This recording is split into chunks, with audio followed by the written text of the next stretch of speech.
मैनपुरी से एक बेहद भावुक करने वाली घटना सामने आई है।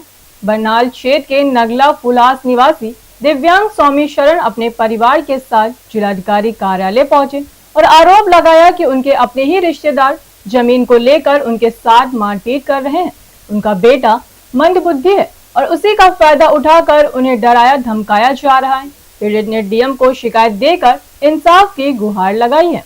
मैनपुरी में रिश्तेदारी का रिश्ता तब शर्मसार हो गया जब एक दिव्यांग व्यक्ति को जमीन के लिए अपनों के हाथों ही मारपीट और धमकी का सामना करना पड़ा। बरनाहल थाना क्षेत्र के नगला फूलसा निवासी स्वामी शरण ने जिलाधिकारी को शिकायती पत्र देते हुए कहा कि उनके भतीजे सुशील और नंद किशोर लगातार जमीन पर कब्जा करना चाहते हैं। विरोध करने पर मारपीट की जाती है। दिव्यांग का बेटा मंदबुद्धि है और इसी बात का फायदा उठाकर उनके परिवार को मानसिक रूप से प्रताड़ित किया जा रहा है। पीड़ित ने जिलाधिकारी से पूरे मामले में सख्त कार्यवाही की मांग की है। इस दौरान उनकी बेटी की भी आंखें भर आईं जब उसने अपने पिता पर हो रहे अत्याचारों की कहानी मीडिया को सुनाई। सुनीति यादव, स्वामी शरण।